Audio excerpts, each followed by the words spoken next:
Well, my friends, how are you doing? Welcome to PMP 2024 Live.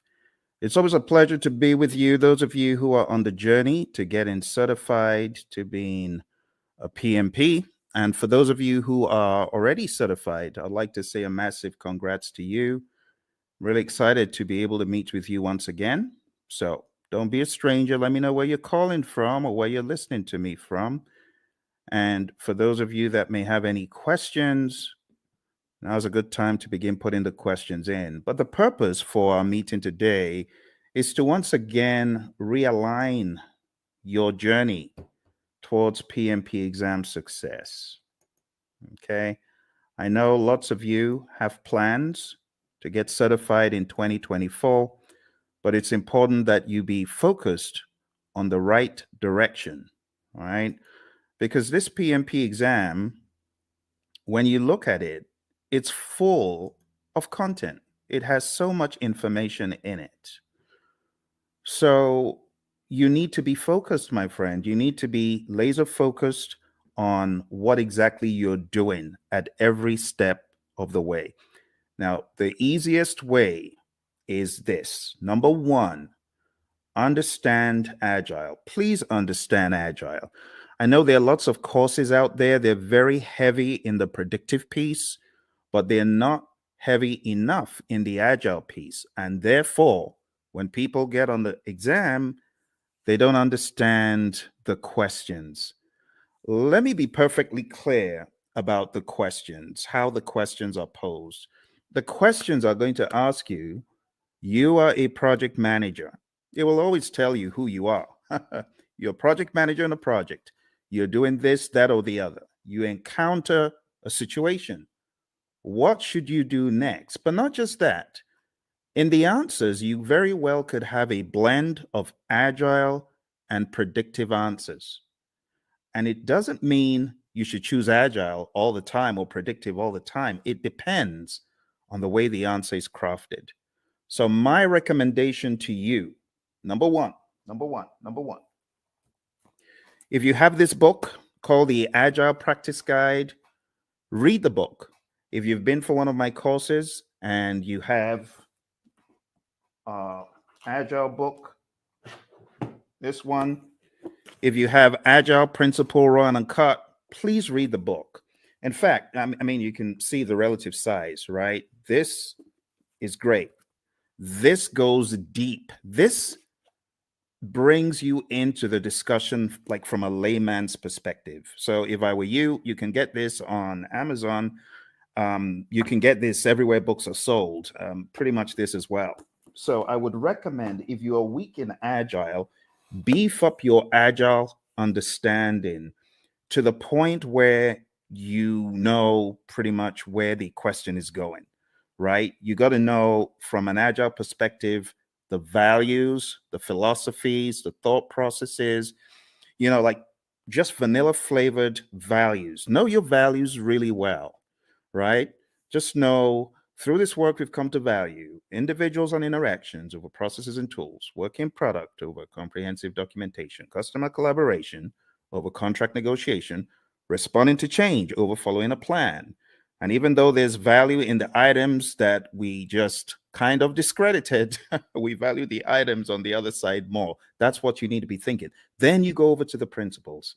Okay. So I'm going to walk you through a little bit of Agile tonight, just to make sure you're on that wavelength. When I'm done with Agile, I'm going to tell you what next to do with Agile. And then I'm going to go into the predictive and then the hybrid. So this is probably going to take about an hour. We might be fortunate to get done quicker, but I want us to jump straight into the discussion because there's a lot for me to show you in this world of PMP.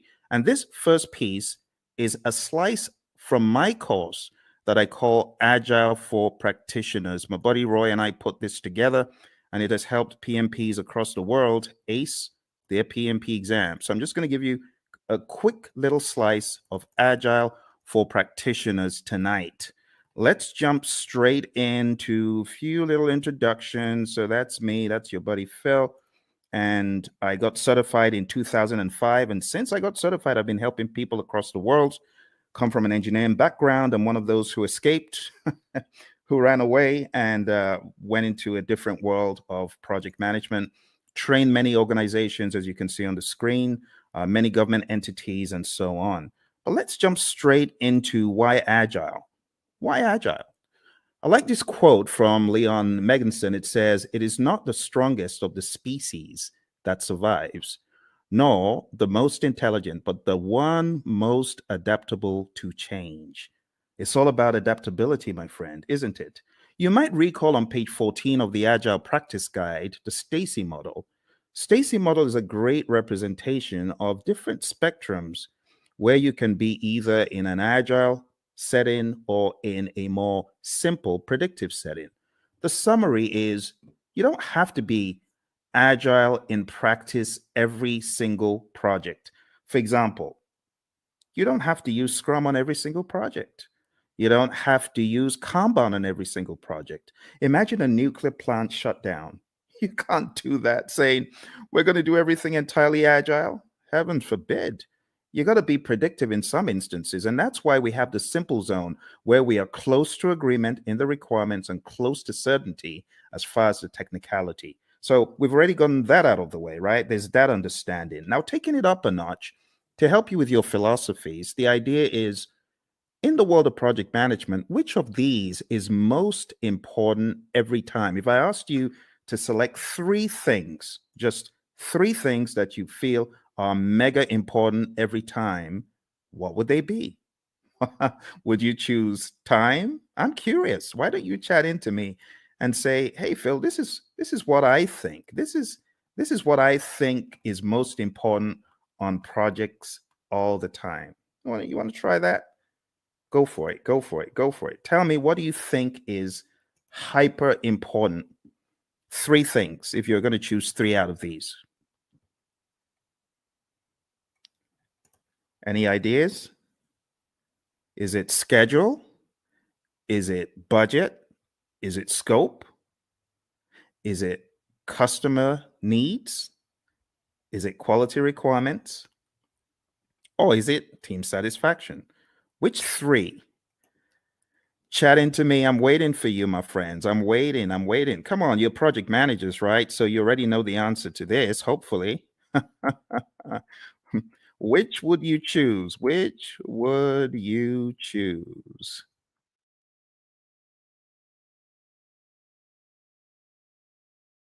All right. Which would you choose?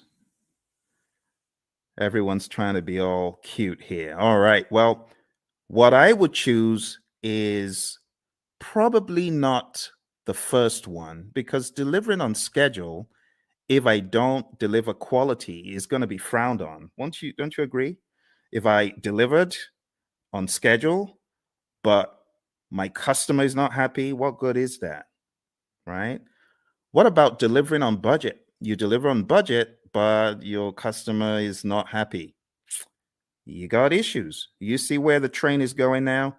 So, in order to answer this question, you need to ask, what about the customer? That needs to be actually one of the first things, but it's not the first thing that you think about. You know, the very first thing you should think about? The very first thing you should think about is the restaurant analogy. Have you ever been to a restaurant and you made the mistake of being mean to the waiter and they're going back there and you're wondering, oh my goodness, I shouldn't have done that. Who knows what they're going to do to my food? Has that thought ever crossed your mind? Well, it's the same thing when it comes to the world of project management. Because if you are not satisfying your team members, the likelihood is your customer may not be satisfied because the team may not put in their best. But if your team is satisfied, and I'm not talking salary now, I'm just talking being mindful and being empathetic and ensuring that the team has what they need. You know, the Agile Manifesto talks about giving the team the environment and support they need. When you do that, you're likely to have the team meeting quality requirements, delivering on budget, schedule, scope, and the customer is likely to be satisfied. All that good stuff. Okay, so the best answer to this, I don't know if you noticed, this said all plan scope. So you don't have that mindset of, oh, we have to deliver everything. In the world of Agile, no, that's not our mindset. Our mindset is we got to deliver value. It doesn't have to be all the scope. So I was looking for you to choose the bottom three.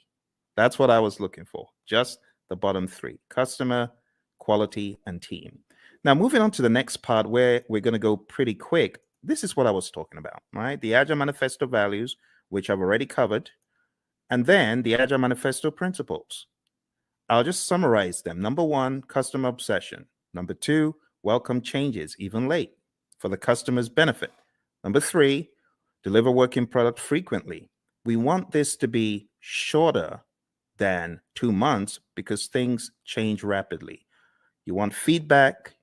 You want to put it back into production. You want customer engagement. If it's far beyond 2 weeks, your customer may be disengaged. Number four, business people and developers working together daily. Number five, building projects around motivated individuals. I mean, that's common sense. No one wants to build a project around a demotivated team, right? Number six, face-to-face conversation. Now, this is very debatable because today everyone's on Teams, everyone is on Zoom. So, when it comes to efficient and effective, we got to be careful in 2024. But for the sake of your exam, just go with number six as it's written. Number seven, working product, the primary measure of progress. In the world of Agile, we don't do all those percent completes and statuses, right? In this world, Agile processes promote sustainable development. I call number 8, don't kill the team. The don't kill the team principle. Number 9, continuous attention to technical excellence and good design enhances agility. Number 10, keep it simple, sir. Keep it simple, sister. Number 11, the best architectures, requirements, and designs emerge from self-organizing team. Just leave the team alone. Let them do their stuff. You hired adults. You hired experts. They'll get it done better than when they were meddled with. And number 12, at regular intervals, the team reflects on how to become more effective. They tune and adjust their behavior accordingly. Doesn't always have to be the retrospective. This could be just a way of life, a day-to-day philosophy. And that's the Agile Manifesto. You do really need to know this well before you exam, okay? Now, let's go a step further. There is one more thing in the world of Agile that I like showing, and that is a difference between the predictive thinking, which is encapsulated on the screen right here. You can see in the traditional world, scope is fixed, but in the world of Agile, what happens? We flip the triangle on its head, and scope is now flexible, right? What is fixed is we have a fixed time box, that's schedule, and then we have a fixed budget, team size. So don't forget these core things about the world of Agile. Finally, before we get out of Agile, I just want to remind you, because I know a lot of people fight this one. The most popular Agile framework is Scrum, okay? If you haven't read the Scrum Guide, you should. Go to scrumguides.org, download it, read it, right? Scrum is a lightweight, easy to understand model. It's based on 3 pillars of transparency, inspection, and adaptation. This is a sequence of activities. What happens? Number 1, we have a product backlog, and it's a list of all the things our customers want. Then we have an event. It's called sprint planning. Sprint planning is where we meet to decide what we're going to get done in the sprint. As a result of that meeting, we get a sprint backlog. Once we get our sprint backlog, we then have our marching orders. We are already in the sprint, technically, once we start the sprint planning event. But the next event that happens is the daily scrum. The daily scrum is something that we do every 24 hours. Don't say, oh, we do a weekly daily scrum. No, that's not a daily scrum. It has to be daily. So the daily scrum is where the team meets. They meet as a sync up meeting. It is not a status meeting. Please don't choose that on the exam when they give you the trick question that says the daily scrum is a what? Don't choose status meeting. It's not a status meeting. It's a planning meeting. It's a sync up meeting. There's a difference. So it's not status. Don't think status. We could either answer the 3 questions, and with a mature team, you don't need to pass the mic around. They know what to talk about, right? But some teams prefer to not answer the 3 questions. They prefer to walk the board or just do some other configuration, right? Some very mature teams, they may not even walk the board or answer the 3 questions. But for the sake of your exam, understand that the 3 questions is pretty staple, and then the walking the board. It's talked about in the Agile Practice Guide, okay? Then the sprint, how long is a sprint? 4 weeks or less in the world of Scrum. In the middle of the Scrum, a lot of teams these days, and I really want to call your attention to a very subtle fact regarding your exam. I'm going to have to go to that book again. And it's a good book, actually. It's not a bad book. It's the Agile Practice Guide. So let's go to the Agile Practice Guide, okay? So looking at the Agile Practice Guide, I want to point out to you that there are a number of things the PMI accentuates on page 50 forward. Okay, so you do need to read PMI's account, because in the Scrum Guide, you don't have any talk about the event called backlog refinement. In fact, in the Scrum Guide, it's looked at as everyday life for the product owner. But in the Agile Practice Guide, it is called out specifically on page 52 in the Agile Practice Guide. And it just reads, in iteration-based Agile, the product owner often works with a team to prepare some stories for the upcoming iteration during one or more sessions in the middle of the iteration, okay? So this account is about 2 paragraphs, but you don't find this in the Scrum Guide. You should pay attention to backlog refinement. You should pay attention to PMI's account of Agile, PMI's account of all things that are on the exam, okay? So even though backlog refinement in this image I've graded because it's optional, you should, as a PMP candidate, be aware that PMI has 2 full paragraphs. It says there is no consensus on how long the refinement should be. There's a continuum of just-in-time refinement for flow-based Agile. The team takes the next card off the to-do column and discusses it. And then it says many iteration-based Agile teams use the time-boxed 1-hour discussion midway through a 2-week iteration. And that's exactly what I'm depicting on the screen. This is midway through the iteration. The team takes some time out. They do the backlog refinement. They go through the whole idea behind the INVEST acronym. Now, this is not a place for us to debate whether it is good or bad, because I have some of the Agile zealots who hate the INVEST acronym. Don't listen to them. What do I mean by the INVEST acronym? Independent, negotiable, valuable or vertical, estimable, small enough to fit within a sprint, and testable. You want to make sure that your backlog items are indeed ready. Okay, like I said, various schools of thought are against the INVEST acronym. But when we talk about the refinement, when we talk about the definition of ready, it is important you understand and have some sort of guardrail framework to help you. So this helps achieve definition of ready. Okay. If the story fails to meet one of these criteria, the team may want to reword it or even consider a rewrite. So this is the INVEST acronym. When we say a story is ready, it means ready for us to work on. And in your backlog refinement sessions, you want to work on getting your stories to a definition of ready. Okay, it's just that simple. When you get certified, you can, join the debate about whether backlog refinement should be done with the INVEST acronym, whether definition of ready is good or bad. I'm not here for all that, right? But just know for your exam, it's in the Agile Practice Guide. All right, moving on. We have the sprint review event, and this is where the customer, could be the end user involved as well, the stakeholders. This is where there is a review of what was created, the increment, right? And just be aware that the sprint review event is not a gate before you can release value, right? You can release value all through the sprint. It doesn't have to be one time. And in fact, you could get to the end of a sprint and you may not have a featured enough item, so you may not actually release. That's why we call it a potentially shippable increment. Lastly, we have the sprint retrospective event. And in the sprint retrospective, you already know this, I'm sure. This is where the team reflects, they look at what they could have done differently, what went well, what didn't go so well. It could also be a great team bonding exercise, and it's generally closed off to the Scrum team. And when I say Scrum team, I'm talking about the product owner, the Scrum master, and the developers, okay? So feel free to put any questions in there if you've got any questions for me, because I know for some of you, we have already gone through an extensive 35-hour course. You already know a lot of this stuff, but you might have forgotten some of it. For your exam, you got to understand the roles really well. The product owner role, I highly advise you to dig into PMI's Agile Practice Guide and understand their perspective of what this role does. I also advise you to look into the Scrum Guide to get a better idea of the product owner's role. I call the product owner the Chief Value Officer.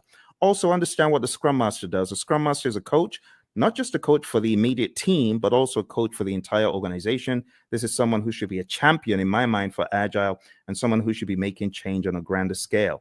When you get into the nitty-gritty of your exam, you do need to know the 5 events. So the sprint, understand that in the world of Scrum, it's 4 weeks or less.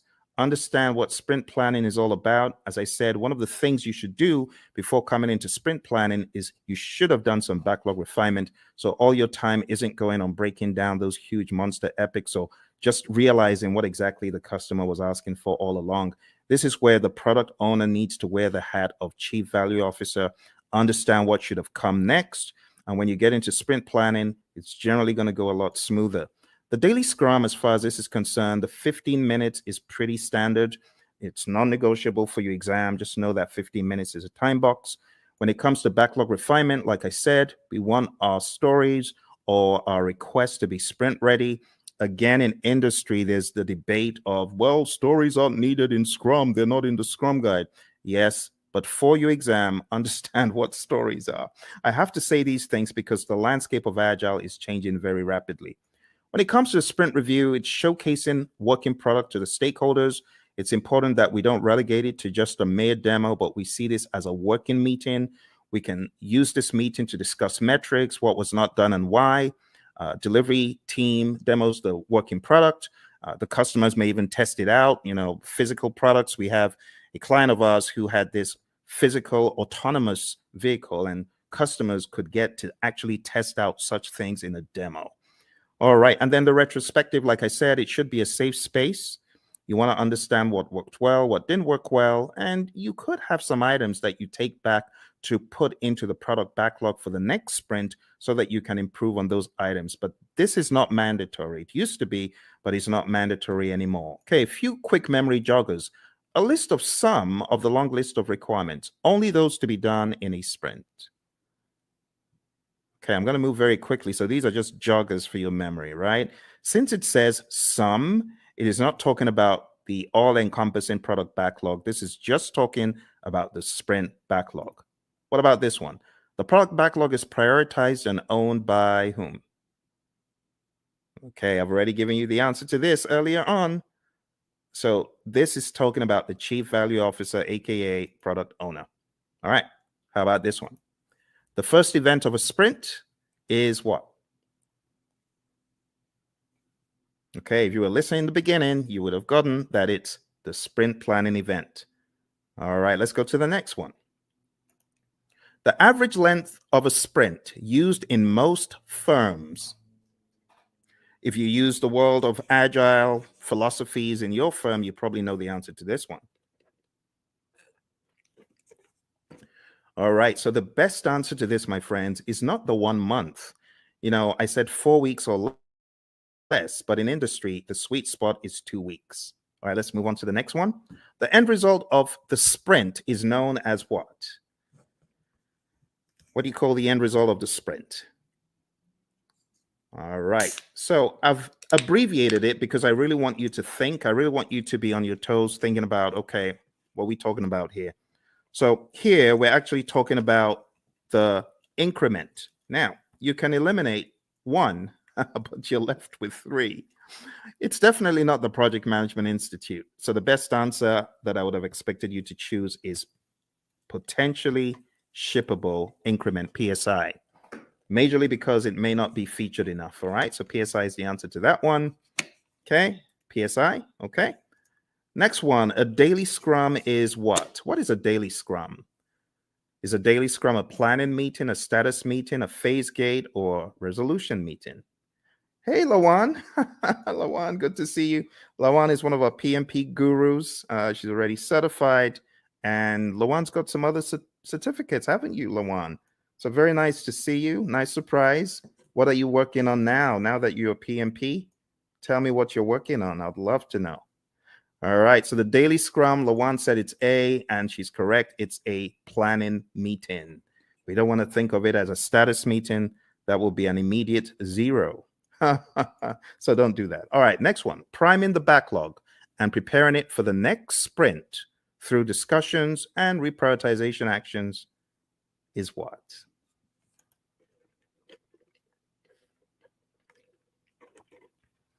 Awesome. Lawan is on it. She is on it. She hasn't forgotten it. Not missed a beat. Thank you, Lawan. The best answer to that is indeed what you chose. The answer is backlog refinement. And backlog refinement, we talk about it as being not mandatory as far as an event, but in the Agile Practice Guide, we see it there front and center. All right. The potentially shippable increment should be shown to the customer in a demonstration. This is known as what?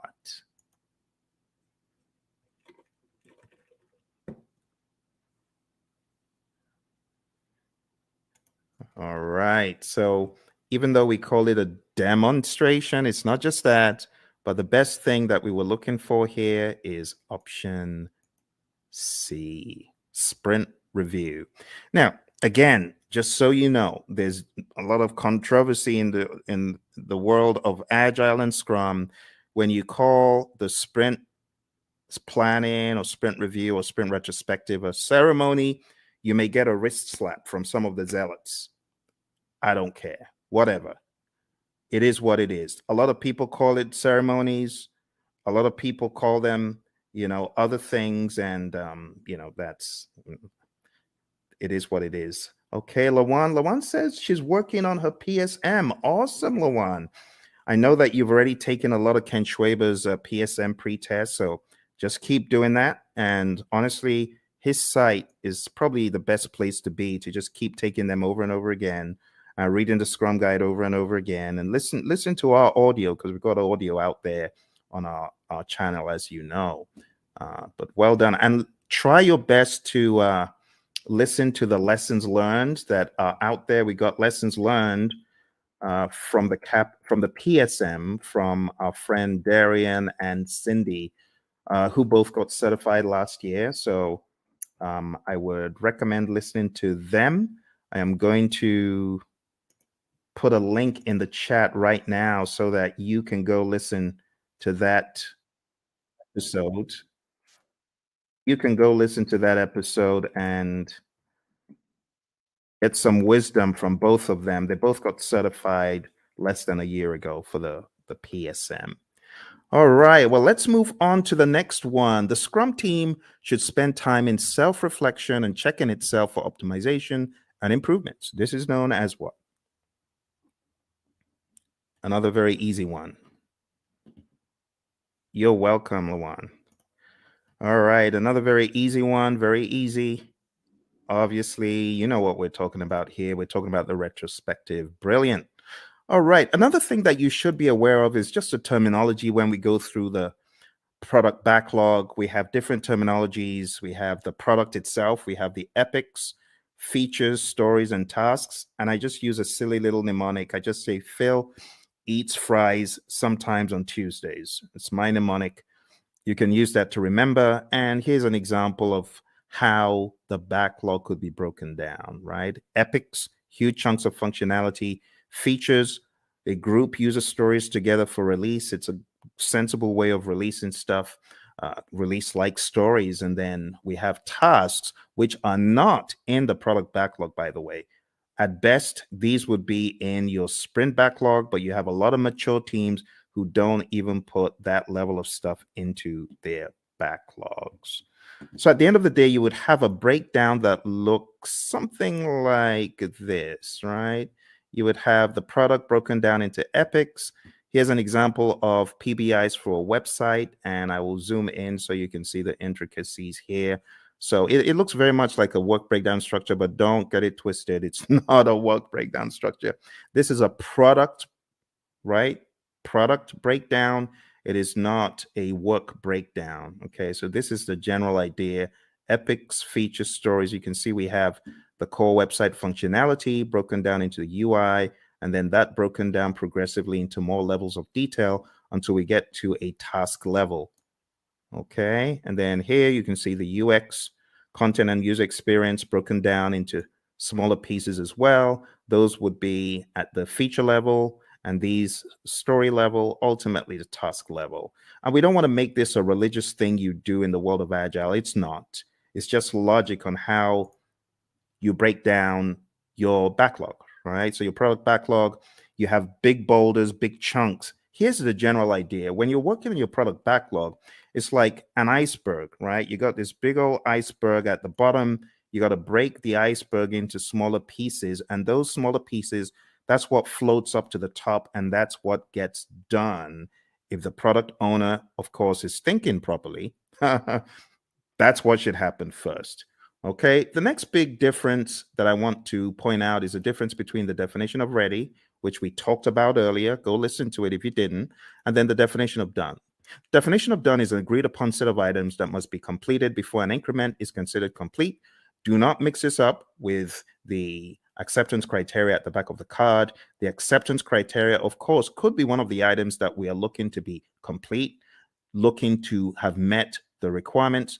But at the end of the day, the definition of done is not just one thing, it's a number of things. And it's on a case-by-case basis, depending on your industry and depending on your unique situation. But just remember that the definition of ready and the definition of done are different things.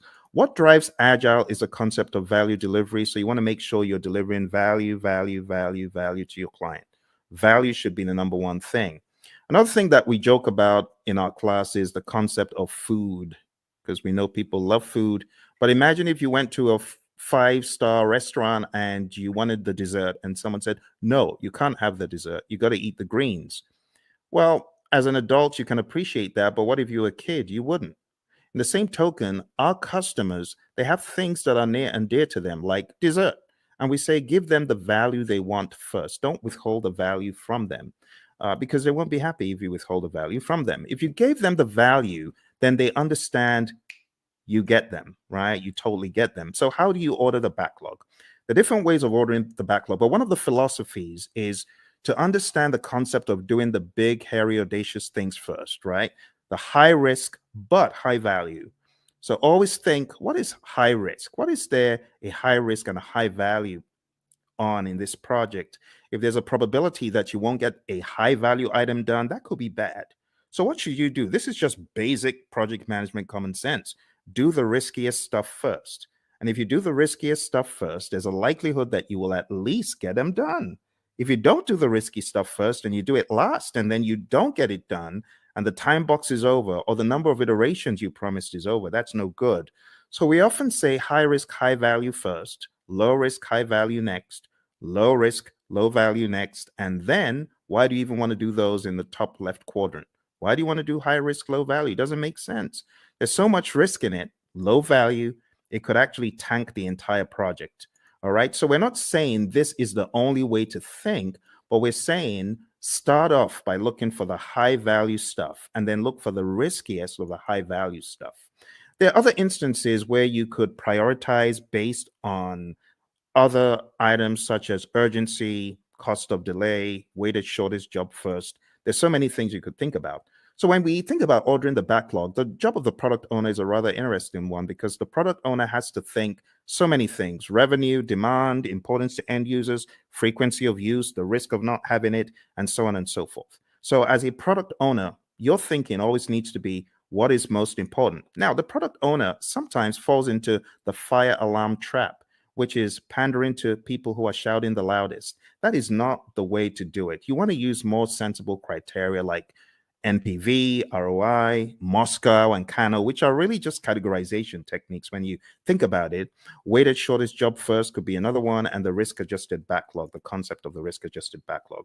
So there's so many pieces that you need to master for your PMP exam, but ultimately, you're going to understand that Agile is front and center, because I cannot tell you how many people have cried, my Agile was so huge on the exam.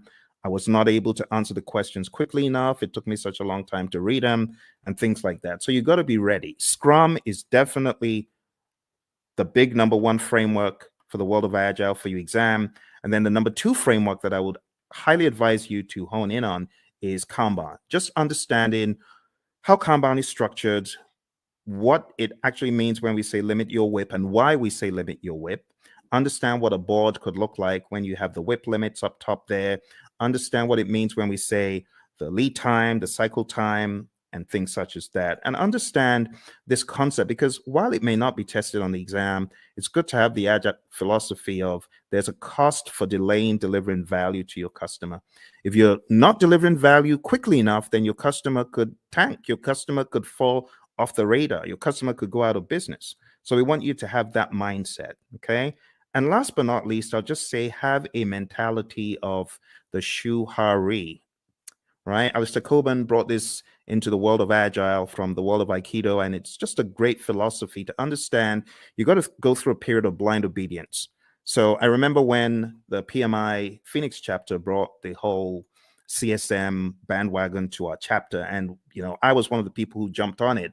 And our trainer was receiving a lot of consternation. Tom Meller was receiving a lot of consternation from the PMPs because they felt, what is this? This doesn't make sense. Why should we do this? Don't criticize our project management and things such as that. But blind obedience is best. Honestly, if you're coming into the world of Agile, just leave all your predictive stuff at the door, because I was in the world of predictive for eons, but I had to embrace, as they say in the military, embrace the suck. I had to embrace what Agile was bringing, the change in mindset. And not until I embraced it and I went fully in did I fully get it. So the blind obedience stage is really important. After the blind obedience, you get to the heart stage, consciously moving away from the rules, detaching, breaking free. And when you have done this for a period, you now understand the why, and you are just on autopilot Agile when you get to the restage. You're unconsciously finding an individual path to go beyond or transcend. So, my friends, for your exam, this is the first piece that I wanted to introduce to you because Agile is big. It's really big. Now, if you haven't already realized, your exam is going to be based on people, process, and business. And people, process, business could cut across the world of Agile, or it could also cut across the world of predictive. Yes. And that is why I should not say the 12 principles. 12 principles are important. That's in PMBOK 7. So let me just get the 12 principles out of the way for a quick second. 12 principles. Let's talk about that. So for those of you that haven't read about the 12 principles, I want you to download a PMI PDF. I'm going to try to put that PDF in the comments below. So PMI 12 principles. I'm going to share a very, very helpful PDF because it could help you. Like if your exam is tomorrow, you obviously aren't going to have time to read this book, even though it's not as big as the 6th edition, but it's still a significant effort. But maybe, just maybe you could go through the 12 principles in this PDF. So let me show you what is in this PDF. And this will be a very quick run through because the philosophies are quite important. Okay, so let me share this with you. The philosophies in the 12 principles. Let's go very quick. So you can see the 12 principles over here, right? You can see stewardship, team, stakeholders, value, and so on. Let's start from stewardship. Going all the way back to stewardship. So this just says you've got to be a diligent, respectful, and caring steward. All of those things there are extracted from the PMBOK 7th edition, and this is kind of like the most significant part of the book in my mind. So if you open up the PMBOK Guide 7th edition and you go to page 24, okay, I want to make it very clear, very clear. Okay, here, this is it. This is it. I know it looks transparent, but this is it. PMBOK 7th edition. So if you go to PMBOK Guide 7th edition and you go to page 24, it says, be a diligent, respectful, and caring steward. And that's what you see here, stewardship. Stewardship includes integrity, care, trustworthiness, and compliance. And the summary is this: Act responsibly to carry out activities with integrity, care, and trustworthiness while maintaining compliance. And that's it. Let's go to the second one. Number 2, team. So if you follow me to the next one, page 28, it just says project teams are made of individuals who wield diverse skills. And the summary is create a collaborative project team environment. That's the summary. All right. Next, we go to stakeholders. And the principle about stakeholders is one of collaboration. It just says effectively engage with stakeholders. Number 4, value. I've already talked about value today, and this just espouses that same idea. Focus on value. If it's not valuable, don't do it. Continually evaluate and adjust project alignment to business objectives and intended benefits and value. Systems thinking. Always see the big picture. It says recognize, evaluate, and respond to system interactions. That's that one. Going over to leadership. Leadership is all about being bold, taking those leadership decisions, making them, it says, demonstrate and adapt leadership behaviors to support individual and team needs. So here, I would say definitely know the Hersey-Blanchard model, the 5 stages of team development, things like McGregor's theory, Herzberg, Vroom, McClelland, all those, you should have an idea about those. But understand that leadership is all about influence. There's a difference between leadership and authority. You got to know that, okay? Even in the power interest grid versus the influence impact grid, there's a difference between power, authority, and influence leadership, okay? You got to remember that. So demonstrate leadership behaviors. Moving on to tailoring. Tailoring, it says, tailor based on context. The summary is you cannot throw the entire PMBOK guide or guides or process group or practice guide at every single project. All right, next one is quality. It says build quality into processes and deliverables. You got to think quality. It says maintain a focus on quality that produces deliverables that meet project objectives and align to the needs, uses, and acceptance requirements set forth by relevant stakeholders. Let's move on to complexity. Complexity, it says navigate complexity. The best way to navigate complexity is to understand the dimensions in it. The dimensions, human behavior, system behavior, uncertainty itself, and ambiguity, and technological innovation. There's a difference between these two. So let me go over these on page 51 very quick for you. Ambiguity is a state of being unclear. It says of not knowing what to expect or how to comprehend a situation. Then it says uncertainty is a lack of understanding and awareness of issues, events, paths to follow, or solutions. The summary is this. PMI is saying complexity is a characteristic of a project, and you as a project manager, you need to know how to manage it. How do you manage complexity? Let me take you back in time to the Stacy complexity model, remember? Now, how did we say we would work on complexity? We're going to break things down into smaller pieces, do things in iteration. Sounds like Agile, right? Because that's what we're talking about. All right, number 10, optimize risk responses. It says continually evaluate exposure to risks, both opportunities and threats, to maximize positive impacts and minimize negative impacts to the project and its outcomes.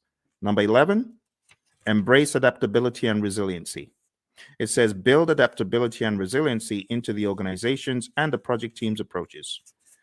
It says most projects encounter challenges or obstacles at some stage. The combined attributes of adaptability and resiliency in the project team's approach to a project help the project accommodate impacts and thrive. Adaptability refers to the ability to respond to changing conditions. Resiliency consists of 2 components: the ability to absorb impacts and the ability to recover quickly from setback or failure. Last but not least, we have number 12, one of my favorites, and this says enable change to achieve the envisioned future state.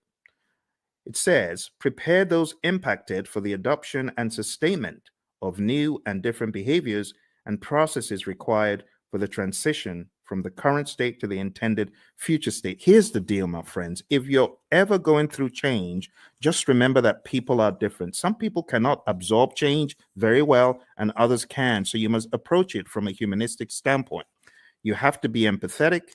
You have to understand the J curve, the way the J curve works. People are going to be in that valley of the J curve, pondering and wondering, how does this impact my life? They're going to be down in the dumps. So what the PMI advocates quite a lot is sense-making sessions. Don't forget the people. All right, and that's pretty much it for PMBOK 7. For those of you who have been asking the question, Phil, does that mean I need to just read the entire PMBOK 7? I've told you, listen to what I'm telling you. Read, I've given you one PDF. Can I give you one more PDF from the PMI? Let me give you one more PDF from the PMI. I'm going to give you the domains PDF because I know some of you, you're still wondering, but what about the domains? I need to know the domains. Okay, I'll show you the domains. You want domains? We'll go to domains tonight. I'll show you. So here we go. Here are the domains. Okay, just to ensure that your curiosity is satisfied, there are 8 domains in the PMBOK Guide 7th edition. Now, stay with me because I know some of you are fixing to run away.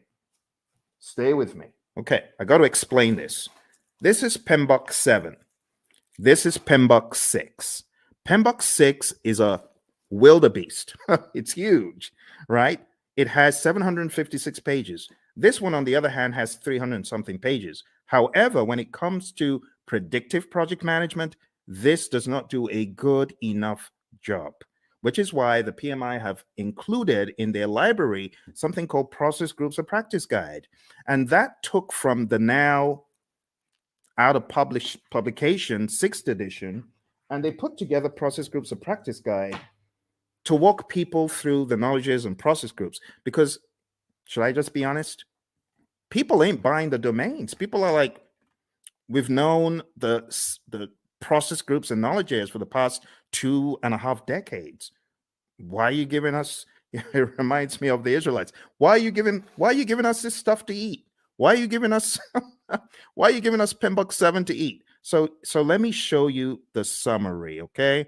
Let me show you the summary. Here is the domains, okay? I've put the domains in the chat. Now let's share the domains very quick.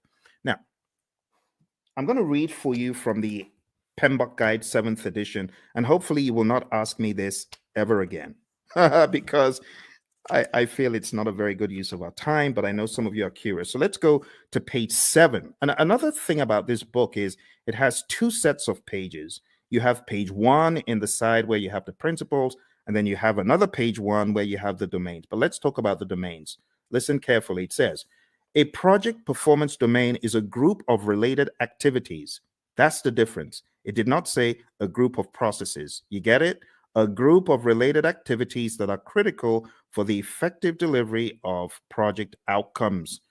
Project performance domains are interactive, interrelated, and interdependent areas of focus that work in unison to achieve desired project outcomes. There are 8 project performance domains. Number 1, stakeholders. Number 2, team. Number 3, development approach and lifecycle. Number 4, planning. Number 5, project work. Number 6, delivery. Number 7, measurement. And number 8, uncertainty. Let's go through them hyper quick. Stakeholders is all about your care for your stakeholders, understanding that you need to effectively interact with them. In other words, you need to manage their engagement. The team domain is all about caring for the team, team health, and team optimization. Development approach and life cycle is all about selecting the right development approach. Is it going to be agile? Is it going to be predictive? Is it going to be incremental? Is it going to be agile? And then going down into the smaller silos, is it going to be Scrum? Is it going to be Kanban? Is it going to be TDD? Is it going to be ATDD that we use here, right? And so on and so forth.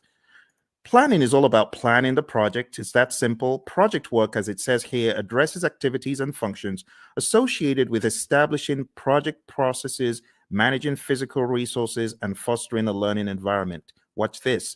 Project work is associated with establishing the processes and performing the work. Boom, performing the work. That's the direct and manage project work process and everything connected to it. So just think executing.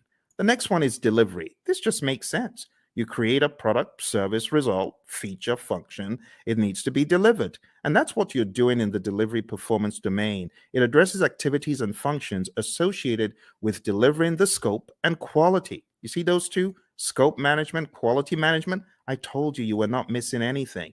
That's what these domains are all about.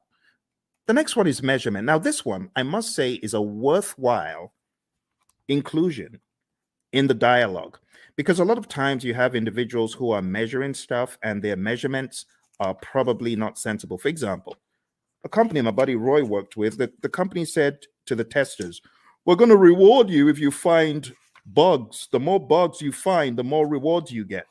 So these people aren't stupid. Of course, they had friends who were developers. So the developers started cranking out some soft bugs, not really malicious bad bugs, just soft bugs that will get their buddies a reward. What a ridiculous metric to measure. So don't measure the wrong thing. That's what this is telling us. Measure sensibly, and also be aware of the vanity metrics phenom. Don't fall into the trap of vanity metrics. Actually, the PMI has a very good breakdown of why you should be very particular about metrics. It says on page 96, we have leading indicators and lagging indicators. So be aware of what you're measuring. Is it a leading indicator predicting changes or trends, right? Leading. In other words, the metric is smart. The metric tells you what is about to happen before it does. Or we have lagging indicators. Now, lagging indicators, I'm not saying they're dumb, but they measure deliverables or events after the fact. Okay, so leading indicators, that's your magic right there. Lagging indicators, not bad. They're still helpful, but it's after the fact. And it says what to measure. You got all sorts of things on page 98, which is a good breakdown of what to measure. We go into the concept of baselines, business value, net promoter score, mood chart. I would highly advise at least understand some of the basic metrics in project management, just in case they come up on your exam.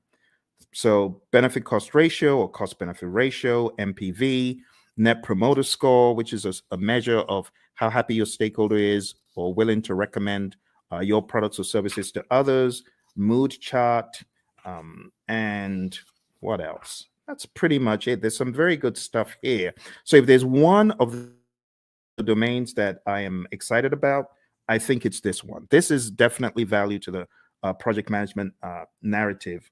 On page 112, we have my favorite, the vanity metric, a measure that shows data but does not provide useful information for making decisions. Has someone ever told you to gather data and measure stuff that is just worthless? You know, for example, measuring page views of a website is not as useful as measuring the number of new viewers, because you could have had one viewer go in there 1,000 times, if you get what I mean. So just that whole idea is what we talk about in the measurement domain. Last but not least, we have the uncertainty domain. And it just says projects exist in environments with varying degrees of uncertainty. In that vein, the project manager needs to have a plan, a mousetrap for how to measure the usual suspects. There are 5 of them. Uncertainty, a lack of understanding and awareness of issues. Ambiguity, a state of being unclear. Complexity, a characteristic of a program or project or its environment that is difficult to manage due to human behavior, system behavior, and ambiguity. Volatility, and then risk. And honestly, that's it. That's it for your 8 domains. We don't really have to go any further. It would be a waste of time. Now, if you have any questions, I would love to answer your questions. We're going to be hitting about an hour very soon. But before we jump off the call today, there's one more thing that will be in order. And what I want to do next is just talk about the deeper world, the deeper world of project management by going into, it's the grid. Everyone's like, oh my goodness, not that again. This grid is very important, my friends. It's important for your project management journey. I know a lot of people are not very keen on it, but trust me, you need this. You really need this. You really need this thing I'm about to show you. And it's the 5 process groups and the 10 knowledge areas. We have to go through it tonight. I couldn't let you escape without it. So I would like for you to get a pen and a paper. It's going to be a worthwhile experience. It's going to be good. Let's work on this together.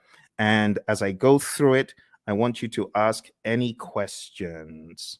Okay, if you have any questions, now would be a great time to ask them. So in the world of project management, according to the PMI, way back in time, there are 5 process groups of project management, and they're just 5 buckets. I just call them buckets of things that need to be done in order for us to get project work done. And when I say project work, I'm talking more about the work that the project manager and the team are going to do to manage the project. You see, there's a difference between doing the work versus managing the project. You hear the PMI talk about a product life cycle. That's all about doing the work. But then there's talk about a project management life cycle, which is really code for the process groups. So if you're taking this exam, what is going to help it become easy for you? I heard this again from one of our latest PMPs. Shout out to Lily, who got certified about 4 days ago. She said the same thing. This will help your exam. Highly recommend that you watch this over and over again and you work with me. I am going to be typing in all of the process names and I'm going to be explaining them to you. All right. So why don't we get started with the first area of knowledge? Because we got, I prefer extra money in cash at the top, or I prefer eating mangoes chilled. And then we've got, I saw 6 chipmunks quietly roasting coffee, reading poetry stories. Or I saw 6 Cubans quietly rolling cigars, really puffing smoke. You choose whatever one you want. As long as you remember the 10 areas of knowledge, I'm good. Moving into each one, we have the very first, which is integration. I'm going to be making them a bright yellow as I go through. Hopefully I remember to be consistent with it. And in that way, you'll know which one we're on, okay? So right now, we're going into integration. Let's make it a bright yellow. All right. So in integration, the very first thing that happens is the develop project charter process. And in develop project charter, you are creating a document that authorizes the project. You, the project manager, could be working on this, but you don't necessarily have to, because if you've got a sponsor who is capable, they could create this by themselves. They don't need you to do it.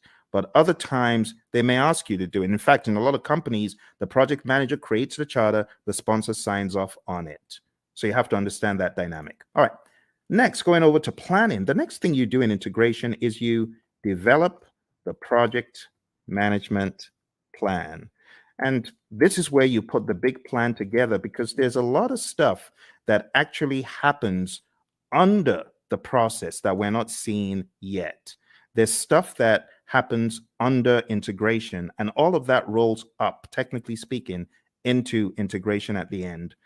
We'll talk about that progressively. Next, going into executing, we have the direct and manage project work process. This is where the work is being done and the major output is a deliverable. So think about it. Everything that you're doing in project management, whether you're making a chicken sandwich or whether you're working on software or code or whatever, you will have the time when you need to do the work. And direct and manage project work is where the project manager is helping by directing and managing what needs to be done. Okay. From direct to manage project work, in addition to deliverables, we get something called the issue log, and we also get work performance data, which is just like you as a project manager, you are observing what is happening on the project.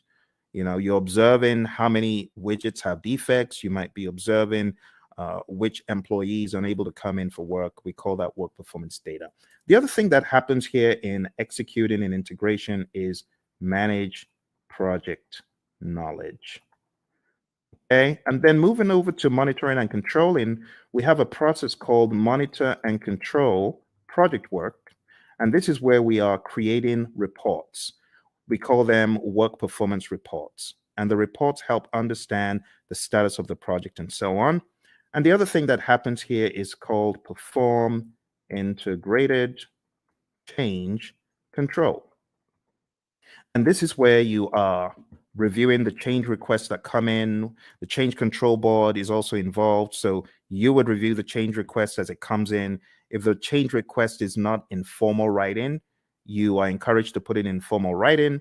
And then you review it, you do an impact analysis, and then you send that information to the change control board, and they can review the change request and decide whether it's going to be done or not. And then in closing, we have the close project or phase process. Close project or phase. And this is where you close out either a phase in the project or the project as a whole. Now, what I want to do right now is just comb through them in a little bit more depth. All right. We get a project charter from here, develop project charter over here. From develop project management plan, we get our project management plan. From direct to manage project work, we get our deliverables. From manage project knowledge, this is where we do our lessons learned. We get a lessons learned register. From monitor and control project work, we get our work performance reports. From perform integrated change control, we get our approved change requests. Remember, we could also say the change log is technically an output from here. But remember, your exam is not based on all these inputs, outputs, and stuff. They just help you understand the flow. It is important for you to understand the flow, my friends. And then we have close project or phase. So closing out the project or a phase in the project. This is where we have a final product, service, or result transition as an output. We also have a final report as an output. Okay. Now, these are not just random words that I made up. These are indeed things in the PMBOK Guide 6th edition and things that are helpful for you to know as you traverse the landscape of project management as you prepare for your exam. Okay. All right. I hope that makes sense. Do send in any questions if you have questions. So that's the first knowledge area. Now, everything that happens under integration, you got to look at it like this. Look at it like this. All this stuff under rolls up. All the stuff under rolls up, technically speaking. Now here, I know we only have one process here, but technically speaking, what you have in identifying the stakeholders, you want to make sure the stakeholders buy into the charter. All the stuff you have here in planning is going to add up to your project management plan.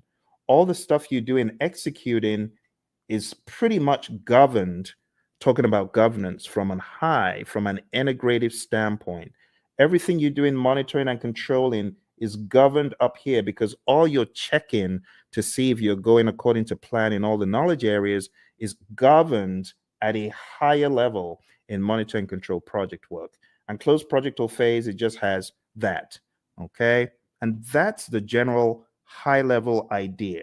Now we're going to be going crazily quick, so I'm going to put the responsibility in your court to tell me to slow down or stop because I'm just going to go pedal to metal from here, okay? All right. So draw along, follow along. It will be a good exercise. Going into planning, we have plan, scope, management as a process where we decide how to manage scope. Then we have collect requirements, where we are collecting all the requirements, functional requirements, business requirements, and so on. Then we have the define scope process, where we create the project scope statement, which has all the inclusions, exclusions, detailed deliverable description, and so on. Then we have create WBS, which is where we create the work breakdown structure. Then we jump across to the monitoring and controlling process group. And here we have two things. We have validate scope. This is where your customer checks the product, service, or result. And then we have control scope. And this is where you, as a great project manager, you're controlling the scope, making sure people aren't adding extras. Okay, good. Let's move into schedule management. In schedule management, the first thing that we have here is plan schedule management. Plan schedule management is where you create a plan for how to develop and manage the schedule. Then we have define activities, where we list out the activities that need to be done. Sequence activities, where we put the activities in order of occurrence. And estimate activity durations, where we decide how long each activity will take. And then we have develop schedule, which takes everything into account. And voila, we have our final schedule, right? We also from here have our schedule baseline.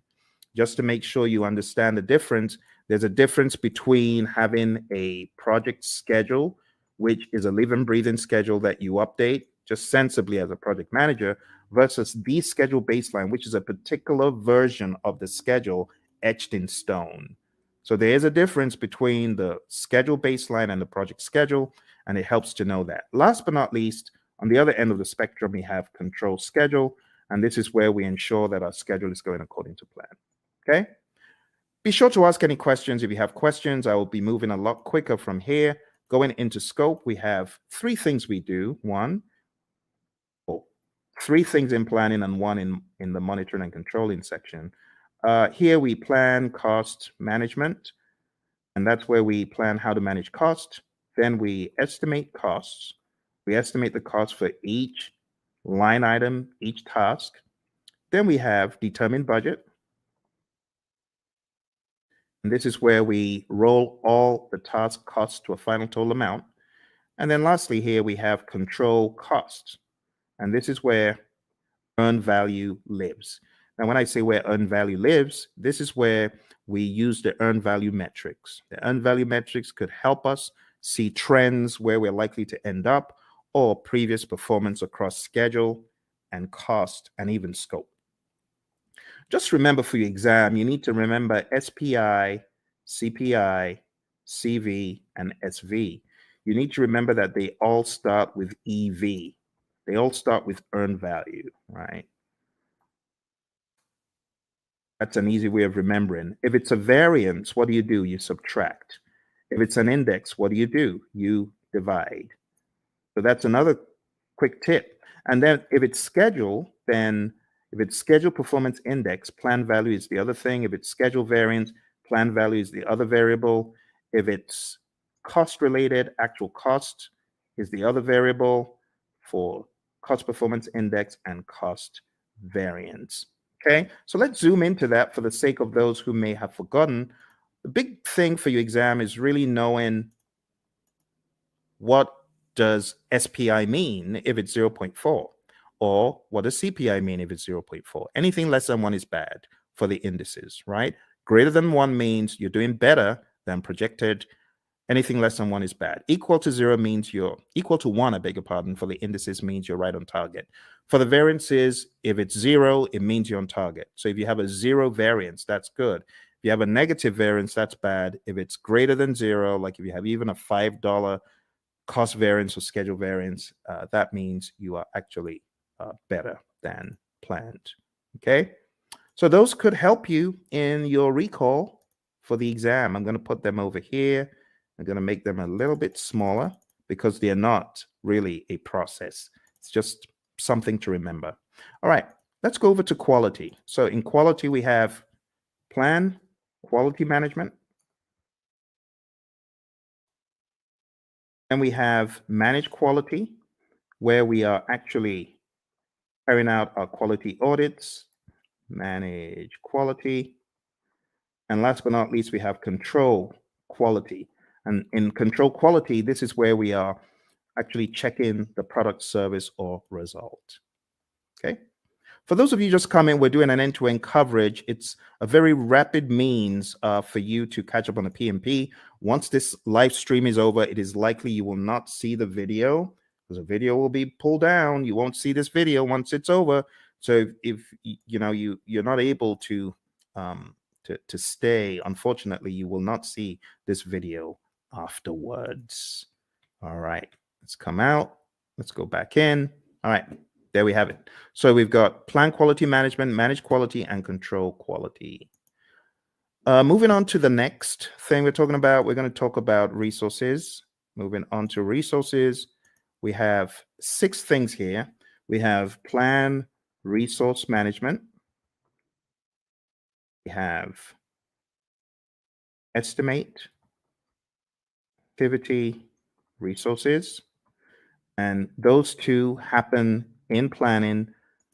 In executing, as far as resources concerned, we have acquire resources, we have develop team, and then we have manage team.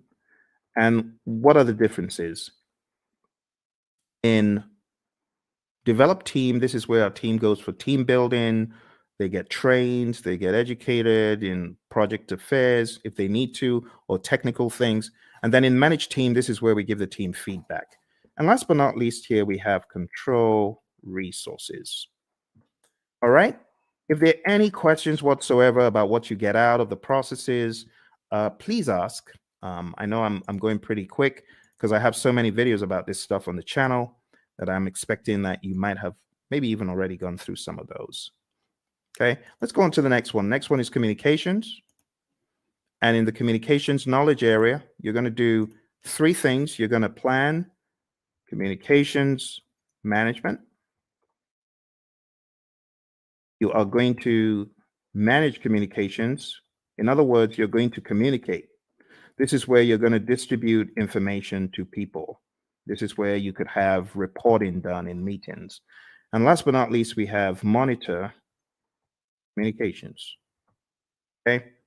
Again, I want to encourage you, if you haven't mastered this, this is important for your PMP exam. I know some people feel, oh, this is old stuff. Trust me when I tell you, I cannot count how many people I've heard from that this helped them put the big map together. So I really want to stress, if you haven't mastered this, please spend some time in doing so. Okay. All right. Let's make these a little bit smaller because we got a really big one coming up. We got risk. Risk is a significant beast. It's very, very big. So let's go on to risk. And risk starts off, as usual, with plan risk management. This is where we create a plan for how to manage risk. Then we identify the risks.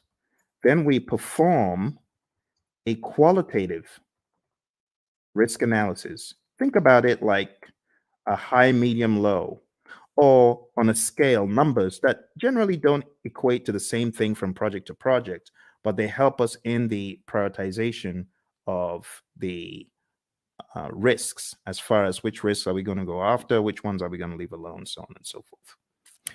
All right, moving on. We have perform quantitative risk analysis.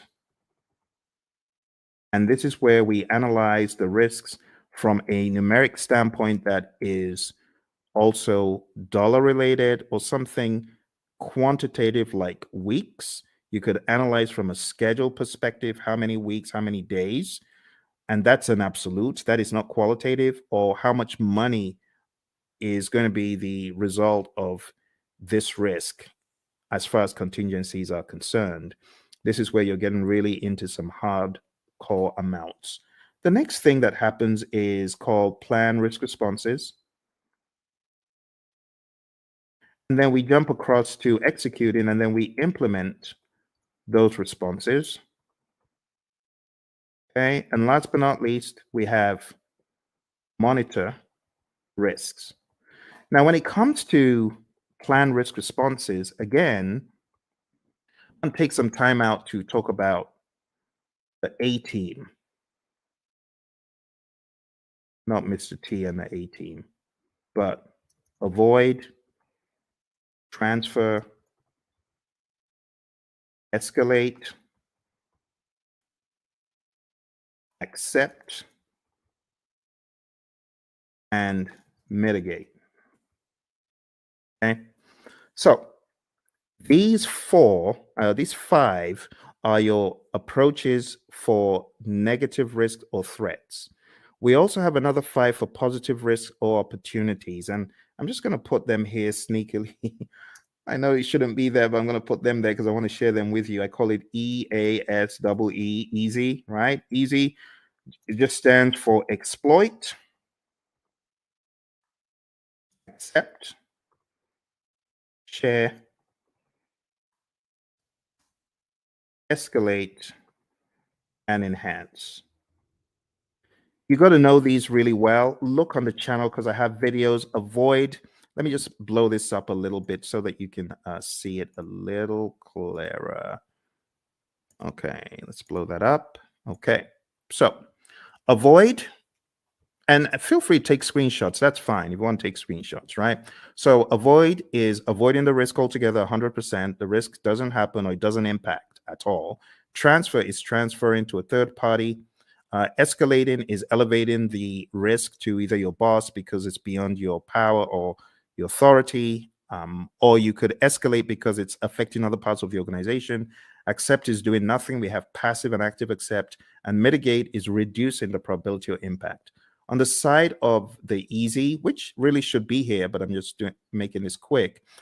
The easy is for the positive risk. So you could exploit a risk that's 100%.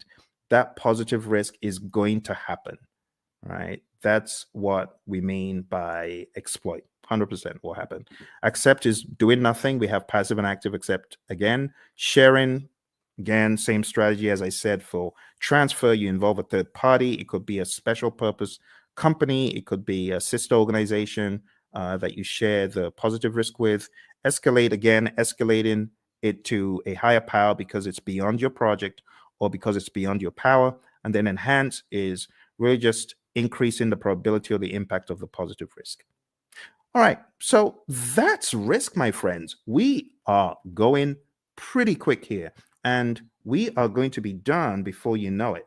Let me go back and share the last pieces of information because we have just 2 more knowledge areas. Aren't you amazed at how quick that has gone?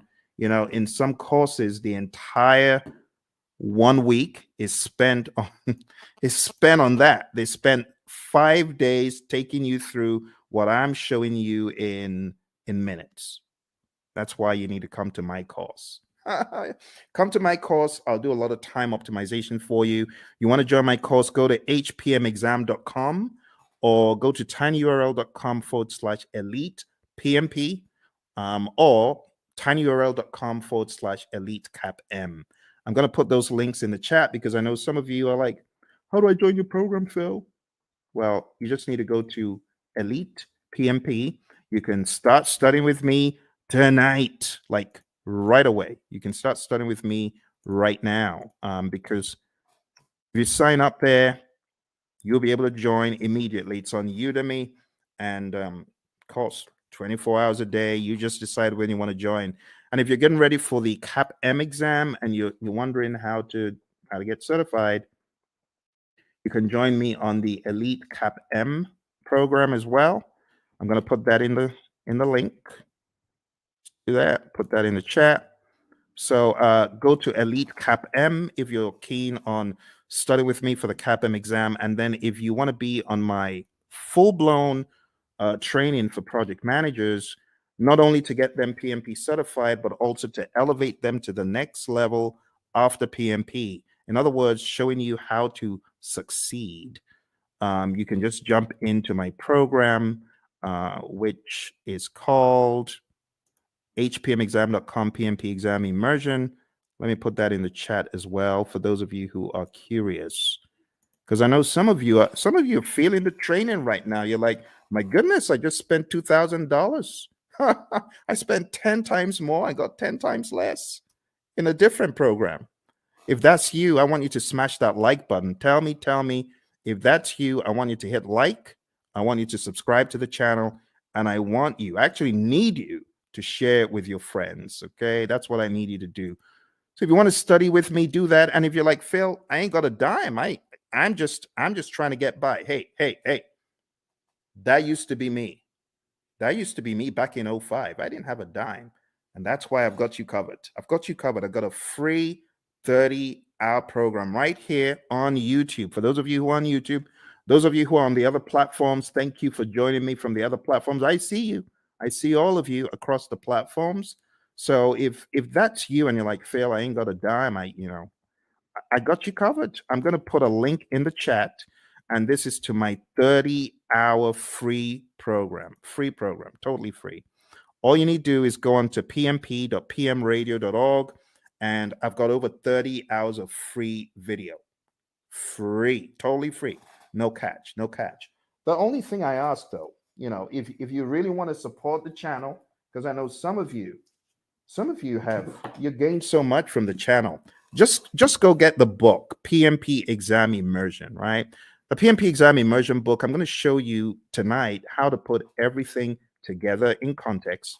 And if you wanted to get this book, like download the book right away, you can. This book has the deep secrets to your PMP success because it puts everything together. It puts agile, predictive, hybrid, it weaves it all together. It's called PMP Exam Immersion, the book. So I know I have the course, but this is the book. And if you get the book on the link that I just shared, you'll actually be able to download a workbook. And the workbook has 100 of these crazy, what should a project manager do next kind of questions. So whatever the case, whether you can afford it or not, I got you covered. For those of you who say, Phil, I'm just, trying to survive here. That used to be me. So I got you covered. Don't worry. Just go to pm.pmradio.org, and you're gonna be extremely delighted when you see what I have in store for you guys and girls. Okay. So let's jump into the final piece of our journey today, which is going over the last two. I'm going to make the others very small, just so that everything can fit on the screen. Okay. Some of these processes, they occupy a lot of space. I might be able to make a few of them bigger, like quality is actually not that much. And if you haven't gone through this rites of passage, well, I'm glad you're going through it right now. This is a brilliant opportunity for you to see how the entire table comes together. All right, so procurement. What do we do in procurement? Number one, we plan procurement management. Plan procurement management is where we decide, are we going to buy or not? Are we going to make or are we going to buy? If you decide to buy, then we go through the procurement process, the philosophies, right? And we do the RFPs or the RFQs or the RFI, request for proposal RFP, request for quote RFQ, request for information RFI, IFN, invitation for negotiation. I'm talking so quick because I want to get done. I want to get done. It's a weekend. It's a weekend. You see, the labor of love, your buddy Phil is here for you to help you. Because once I hit the road again, it's going to be hard for me to do these. And I hit the road very shortly. All right, conduct procurements is where you take a look at all of the proposals that were sent in and you select one or two, you award a contract, and then control procurements. This is where you are checking to ensure that the vendor, the seller actually did what they promised. You want to make sure that they are delivering. You want to make sure that they are on time. You want to make sure, as one of my students said, hey, my client just showed up and we do interior for airplanes and they just showed up to do an audit. That's control procurement. You want to make sure that the seller is really upholding the quality. And the funny thing is they weren't, because, some of these folks, they bring in, they want to show off to their friend, like, oh, you need to take a look at this aircraft that we're refurbishing. So unfortunately, on that day, one of them brought his buddies into to the workplace. Bad move because the customer showed up.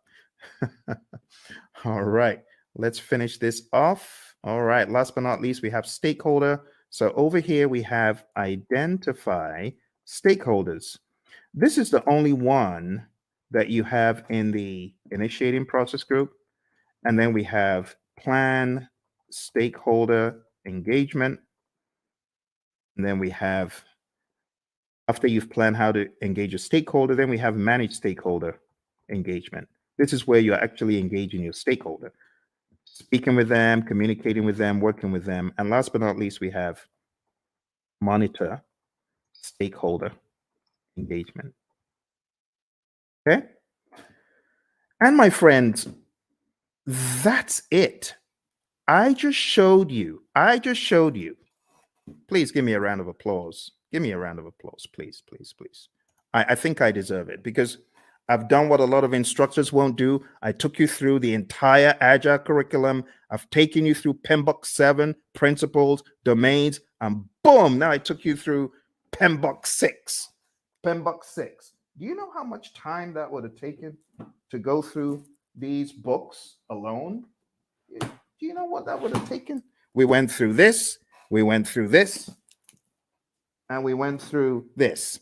All in 1.5 hours. Please give me a round of applause. I need some likes. Like, please, please help me, help me. I know some people think, why is he asking for likes? I need your likes. I can't do this alone. I'm trying to help the world get PMP certified. You need to remember where I'm coming from. On my PMP exam, question 20. Do you know what the time was? Question 20. I was 1 hour in to my exam on question 20. Think about it. If this exam has 180 questions and this guy's only done 20, how many hours does he need to finish the exam? The wise people would say 8 more hours. You're correct. It was a disaster. I had only gotten to question 20, 1 hour in. And this is a very good example of how not to take the exam. Don't take the exam saying, oh, I've got to answer this. I'm going to use all the time I can to answer this one question. No, don't do that. Don't do that. I was spending 3 minutes a question. How foolish. Instead of me to go with my gut and just keep mowing them down, just keep going. Even if you feel they're not right, you don't have the luxury of time. I've had a lot of students who say, Phil, I was shocked. I ran out of time. Normally, before I got into the exam, I was killing all of my mock exams. Of course, because the stakes are higher. Your brain is going to be working differently. You're going to be working differently. So don't try that stuff that you do at home on the real exam, okay? Which is why I say roll up your sleeves and go to a test center, smell the coffee. It'll kick in. It'll kick in. Just drink the coffee, but smell the coffee because you realize the stakes are high. Long story short, after 1 hour, I started writing my eulogy of the PM slain in the Battle of PMP. The PMP who tried his best, the PMP aspirant, the PMP wannabe who tried his best. Phil tried his best, but alas, he was slain at the Battle of PMP. Why was he slain? He didn't have his weaponry right? So I was crafting my eulogy until a conspiracy theorist gremlin pounced on my shoulder. And I'm grateful for that conspiracy theorist gremlin. And the gremlin said, the PMI is looking at you from behind the scenes, and they can see that you got all the questions wrong, and they're giving you more of those questions. You got risk wrong, and they're giving you more risk. You got schedule wrong, they're giving you more. Why don't you go to the back of the exam? It was a crazy thought, but this is what got me out of the exam alive. I jumped all the way to the back of the exam. Back in those days, you could move backwards and forwards between all the questions. And back in my day, there were actually 200 questions. So I went all the way to the back and I started doing the questions from the back, from the back, from the back. Truth be told, hey, use this. Use this as the fire escape. For me, it was the fire escape. I started backwards and I realized the questions were easier from 200, 190, 180, 170, 160, 150, 140, and just kept doing the exam backwards, and it was easy. Then I got to a pocket of difficult questions. It's like these question writers are like fiends from the pit. They know where to grab you, and they just, boom, dollop a boatload of hard questions, and it's like quicksand. Don't be moved by that. You can jump over the quicksand, or you could just do C, D, E, C, C, C, whatever the options are, but don't get stuck in the quicksand. I didn't get stuck in the quicksand. Kept mowing them down. I think I had a pocket of difficult ones in 120, kept going back around 70 something, difficult ones around 50. I didn't care. I was just mowing them down, doing my best. And then I got back to question 20. And guess what the time was? 3:55. Pretty much I had 5 minutes left. And the question is, am I going to start changing stuff, or am I just going to end the exam? Took a deep breath. Boom, end the exam. And then the screen goes blank.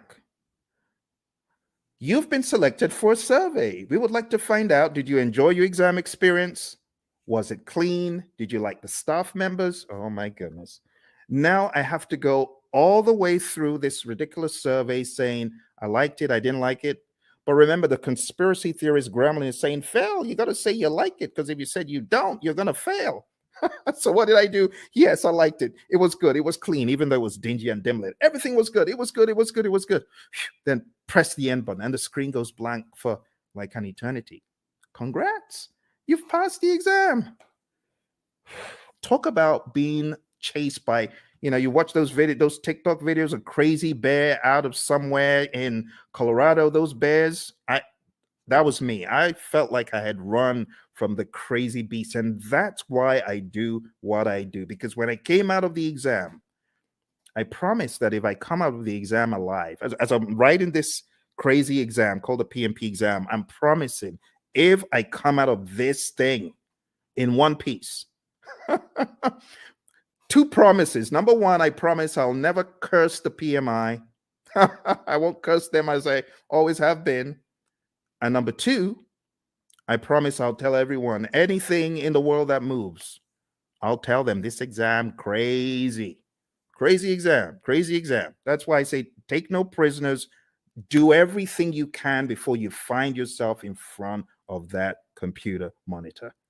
Do everything you can. All right. Final thing we're going to talk about today, my friends. I'm going to show you the PMI's secret sauce for the PMP exam. They have a secret sauce for the exam, and that secret sauce is encapsulated in a document. And the document is simply called PMP Exam Content Outline. I'm going to put that in the link so that you can download it and read it. I'm showing you where all the treasure is buried tonight, my friends. You know, like I said, I'm hitting the road again. I don't know when next I'm going to be able to do this. It's going to be a while. Here we go. Here we go. That is the PMP Exam Content Outline. And I'm going to go over the outline with you, but I'm not going to do it the usual way. I'm going to do it differently. I am going to do it very quickly by going through my special roadmap. It's a roadmap I created for the PMP. And it cuts off, I would say, about 10 hours. It cuts off 10 hours from the curriculum because it's very rapid and effective. Are you ready? Let's jump into it. Let's jump into it. Here we go. Here we go. For those of you that have been on since we started, thank you very much. I hope you're finding value from it. Your exam is going to have people. 42% of the exam is people, 50% is process, 8% is business. And then you can slice that across 50% agile and hybrid, 50% predictive. Okay? So what am I trying to say? I'm trying to tell you agile is a beast, a big old beast as big as predictive. Here's the breakdown one more time. See that? So pay close attention to the process domain, but don't forget, you could slice these into 21, 21 for people, 21 agile and hybrid, 21 predictive. For process, 25 agile and hybrid, 25 predictive. For business, 4% agile and hybrid, 4% predictive. That's the general idea. Okay. Let's go into the people domain very quickly, and I'll just try to wrap it all up. Okay. Number one, I have changed the order from what is in the outline that I sent you. In the outline, it starts off with manage conflict, and then it goes into lead a team and so on. But I'm changing it because I want you to get the flow. The flow doesn't make sense in the outline. I want you to get more of the flow from a time perspective. So number one, what I want you to think about first is building a team. You build a team, and then you begin to define the team ground rules, do's and don'ts, and acceptable behavior. And then you begin to lead a team. You know, my mentor, John Maxwell, he says a true measure of leadership is influence, nothing more, nothing less. You're going to lead the team to success. You're going to help the team understand what to do on the project. Leadership is all about example as well. The Hersey-Blanchard model is also a very good one to talk about here. If you haven't heard about the Hersey-Blanchard model, this is it. The thesis of the Hersey-Blanchard model is you need to be a situational leader. You can either be in a directing mode, depending on the individual. This is where you give low support and more direction, or in a coaching role, or in a supporting role, giving more support than direction, and in a delegating role where you just know the keys to the kingdom are safe with this dude, this girl, because they've proven themselves time and time again. But you don't always stay in one quadrant. You move around depending on the individual and the circumstance. With someone, you could have a delegating approach, but if you change the environment, you may need to have a more directing approach with that same individual. And that's the general idea. The other thing that you really need to know for your exam is the 5 stages of team development: the forming, storming, norming, performing, and adjourning. This will help you on the questions.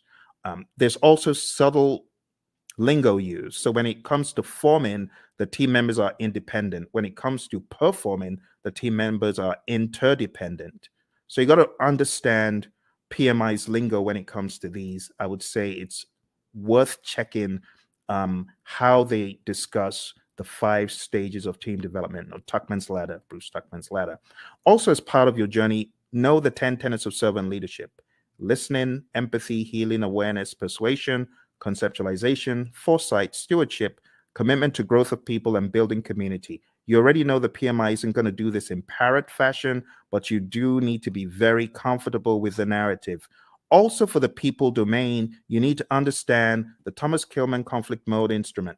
There's no image of this in the PMBOK guides, any publications from PMI, but you need to realize that you could be somewhere in the middle as far as your approach to conflict, or you could be very forceful to get your way, or you could be in a collaborate or problem solve mode, which means you're assertive about your needs and the other person's needs. You could be in the avoid or withdraw mode, or you could be in the accommodate or smooth mode. The accommodate or smooth means you're more focused on the person's needs than yours. Avoid or withdraw means you don't care about yours or the other person's needs. You just want to escape. And that's okay. But avoid or withdraw is not the end. You could be back. You could be back with some additional backup. It depends. Okay. So there they are again. The Thomas Kilmann conflict mode instrument, PMBOK 6, page 349. If you're in PMBOK 7, it's talked about differently. It's kind of wonky because it kind of went off something else instead of sticking to the Thomas Kilmann conflict mode instrument itself. This is what I would recommend, though, for your exam prep. Okay. So going back, we've talked about 6, 12, and 2. The other things you need to know for your exam: definitely understand how you as a leader should build shared understanding. Then we go to task 5, ensuring team members and stakeholders are adequately trained, which is a no-brainer. Number 13, mentoring relevant stakeholders. Whether you're the scrum master or the project manager, you should mentor.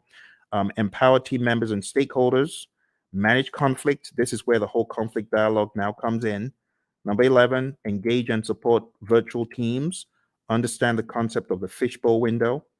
Number 9, collaborating with stakeholders. Number 7, addressing and removing impediments, obstacles, and blockers.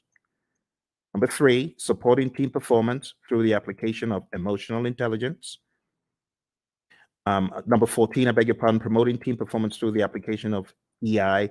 And number 8, negotiating project agreements. Now, 3 and 14 are very close. Supporting team performance and promoting team performance, they're very similar. Supporting the team means you're there for them, you big them up in a meeting, you don't throw them under the bus. Promoting team performance through the application of EI is different. This means you are emotionally intelligent. Emotional intelligence means you're able to control your emotions, bridle your emotions, and you're also able to influence the emotions of others. And that's the people domain very succinctly, okay? As easy as ABC. But don't forget, in the document I sent you, every one of these is broken down into smaller enablers. I would recommend going through the PDF that I put in the chat. That will help get you to excellence in this. Okay, let's move on to the process domain. Before we get to the process domain, I really want to accentuate a couple of tools. Okay, the stakeholder power interest grid is big. Make sure you understand that before your exam. You could have the power interest grid, the influence impact grid, and other allotropes of it, and understand the planned stakeholder engagement process. This is where we have our stakeholder engagement assessment matrix. I call it the SEAM. This is where you have your current state of the stakeholder, and that is your desired state. They're currently unaware. You want them to be supportive. The question for your team then becomes, how do I get Bob from an unaware stakeholder to supportive? What are the actions that we need, right? And those are the actions that you got to discuss. So this is a great conversation piece for the real world as well, okay? In the task of collaborating with stakeholders, in which process do you build trust and gain support from stakeholders? What do you think? A, B, C, or D? All right. I'll go quick. So the answer to this, my friends, is where you are communicating with the stakeholders and working with them. And therefore, the best answer is manage stakeholder engagement. You won't get questions like that on the exam because those are very prescriptive to process name, but still you could get the process names expanded upon and camouflaged. So you do need to know what you're doing in each process. Here's another one. On your Agile project, when facilitating a meeting with stakeholders, it is critical to do what? Is it hold the meeting in person? Is it develop and distribute an agenda prior to the meeting? Is it bring snacks? Or is it use technology to record the meeting so you can reference as needed? What do you think? Which one is more agile than the others? Which one makes sense? Okay, so which one is critical? In which one would the meeting sink if you didn't do it? Think about it. It's like a trick question. But you're not required to hold meetings in person in the world of Agile. You don't have to bring snacks and you don't have to record, but it would make sense. For example, if you're holding a retrospective, it would make sense for you to have an agenda and for you to share that. Okay. So this is an example of how, oh, looks a little bit difficult. Am I in the world of predictive? Or mine, it sounds a little bit predictive in the answers, but it says Agile. So you got to be ready to face things like that. All right, let's move into the next domain, which is process. Okay. As usual, we have our roadmap, and these are the things we've just talked about. So I'll be very quick. Number one is actually task 13. So this is where you determine the appropriate methodology, the methods, the practices. Are we going to be agile, predictive, or something else? Then you got to establish a project governance structure for rules and regulations and how things work. And then number 9 is pretty much integration. You got to integrate project planning activities.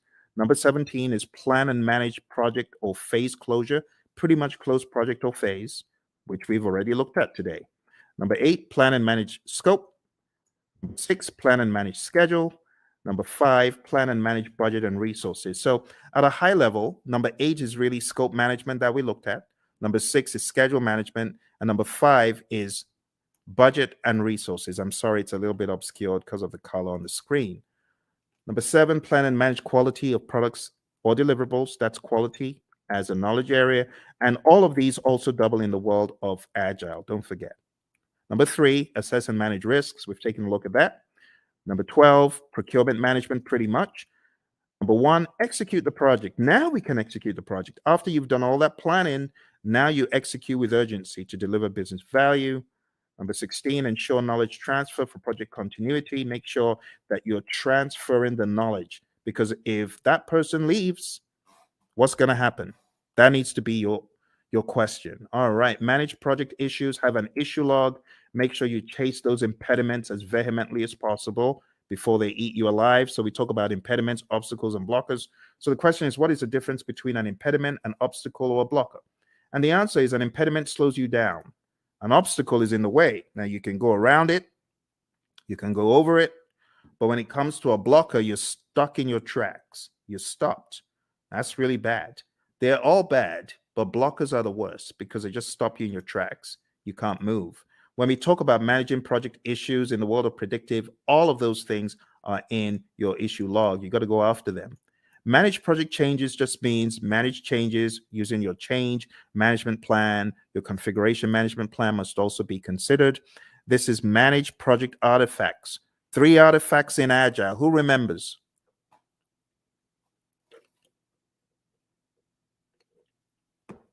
I'm getting some crickets. 3 artifacts we talked about. Does anyone remember?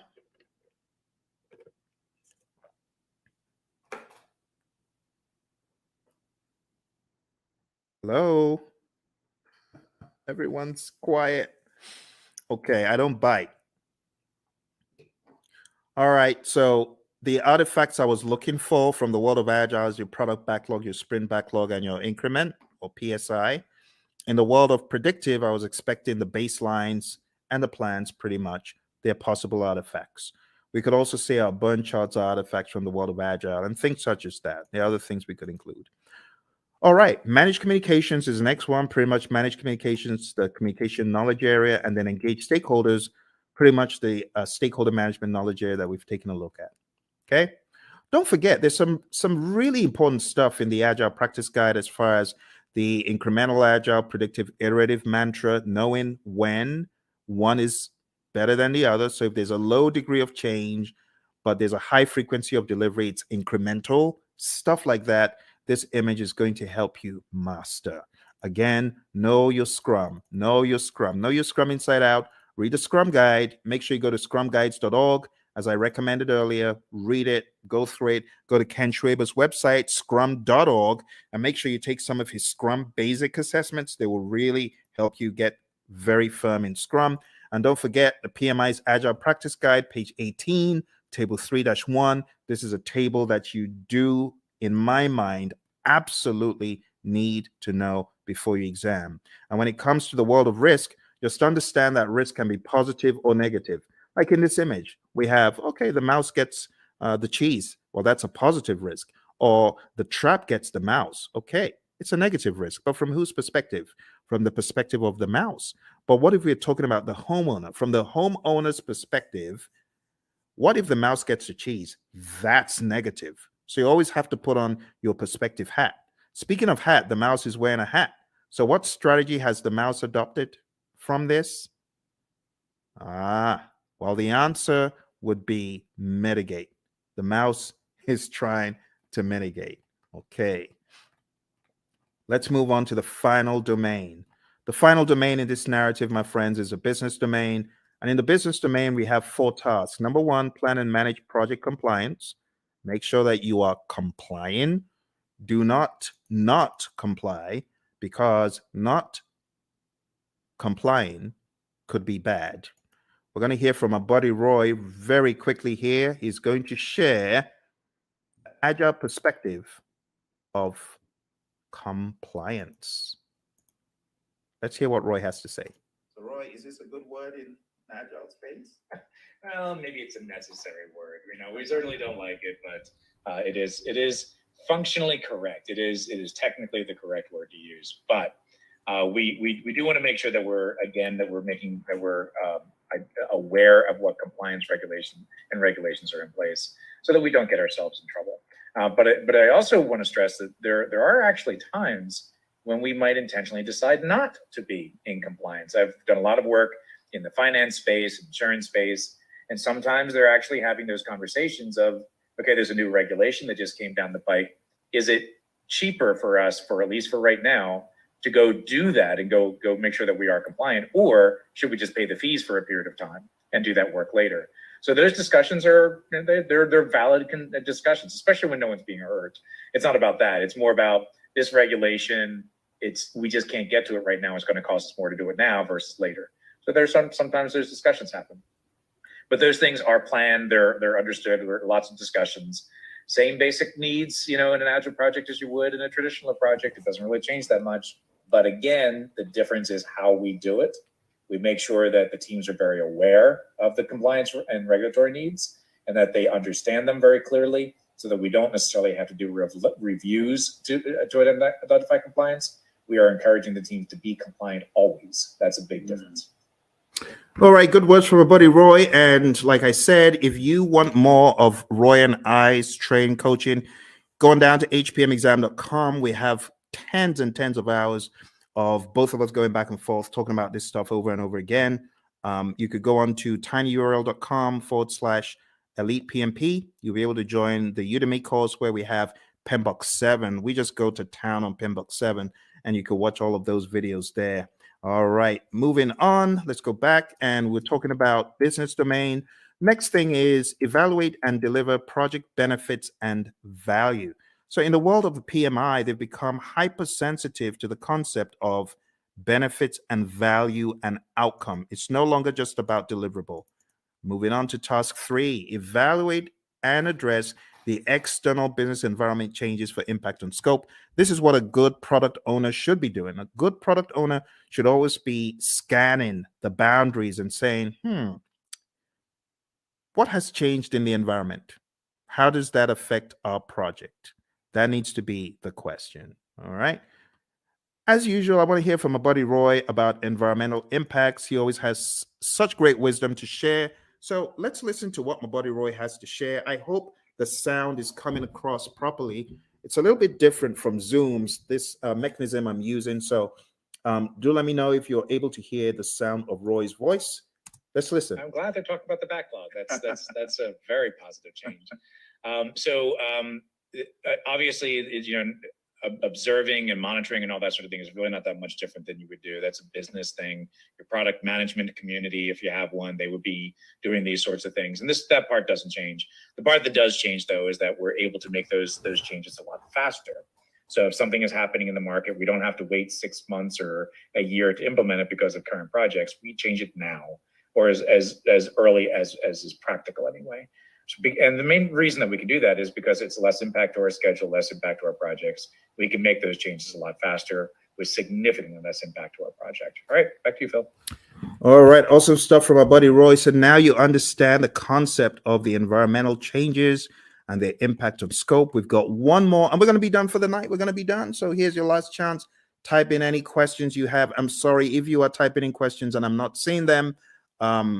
This is a different platform, so even though it's live, I am unable to see if you have chatted in anything. It's not coming through. You might want to go to LinkedIn and try, because a few moments ago, Lawan was chatting in and it did work for her on LinkedIn. So if you're typing in and it's not working, I am sorry. All right, let's go on to the final one, and it's support organizational change. And you as a project manager, this is your job. Your job is to support organizational change. If the organization is going through change, you got to be a champion for it. You got to make sense making sessions. You got to help the organization, right, in their sense making sessions. You need to spearhead and lead the charge. As it says here in what we have in 3.4, it says assess the organizational culture. That's number one. Number two, evaluate the impact of the organizational change to your project. And finally, evaluate the impact of the project to the organization. And then you got to determine required actions either way. That's the general idea. We're going to hear from our buddy Roy, and then we're going to wrap this up. So our buddy Roy is going to talk about organizational change from the world of Agile. Let's hear from Roy. So Roy, how do we think about supporting organizational change from this perspective? Yeah, this is huge in the Agile space. And the main reason is to enable Agile to work properly, you need to change the organizational culture. It has to happen. To support things like, experimentation and the ability to fail and removing impediments as quickly as possible. All of these things may be contrary to the way that your organization is set up and contrary to the culture. So as project managers, as scrum masters, you need to be evangelists and champions of the process and encourage that change by educating your leaders, educating your business partners, your stakeholders, making sure they really understand what this is all about. Organizational change, let's say this, the biggest barrier to Agile adoption is organizational culture. So if you're looking for one thing that's going to be your biggest problem, it's the organization itself, the culture of the organization. So you need to pay particular attention to that, because you're going to see behaviors that are more traditional in an Agile environment. But in an Agile environment, those traditional behaviors don't work, right? If you're expecting to see things the same way, do things the same way, and just do Agile, you will fail. It will not go well for you. You may get some benefits, but eventually you're going to start seeing where the organization is going to get in the way, and you will start very quickly falling back into traditional approaches because this Agile thing doesn't work here, right? And it's not that Agile can't work there, it's that your organization is just not changing to allow it to happen. All right, Phil, back to you. Awesome stuff as always from my buddy Roy, my Agile coach. Thank you, Roy. And with that, my friends, we are done. Or are we? There's one little piece left that I like to throw in at the end, just to help you see how far we have come. Because when I tell you we've climbed 1,000 mountains, you better believe it. We've climbed so many mountains that you won't even believe. When you see the roadmap of everything we've done tonight, you won't believe how much we've done. We've done a boatload of stuff. We've done so much stuff. It could actually be a little bit mind-boggling to you. So what I like to do at this point, I like to show like a roadmap of all the intricacies of the PMP exam. So let me just go over them one by one. First of all, we've talked about the world of predictive. We've talked about the world of agile. We've talked about the people, process, and business domains. We've talked about Scrum. We've talked about Kanban. We've talked about the Agile Manifesto, talked about the Agile Manifesto values and principles. And then I've shown you PMBOK 7. I've shown you PMBOK 6. I've shown you the 12 principles and the 8 domains. Wow. My goodness. Okay, let's put it all into perspective. I'm going to show you one more image to bring it home. This is going to be the coup de grace. It's going to help you see everything in one place. Okay. But are you ready? I hope you are. This is going to go pretty deep. Let's take a look. I call this the PMP mind map. PMP mind map. And this mind map encapsulates the entire journey. I think at the end of it, you'll probably appreciate all the work you have been doing, actually. All the work you've been doing to succeed on your PMP, you're going to see it come to light here. All right. Here we go.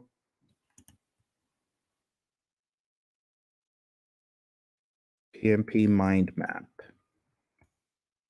You might have seen a video where I talked about this in the past, but it's always new because of the enormity of what we have done tonight. You ready? Okay. You take myself off the screen so that you can see it.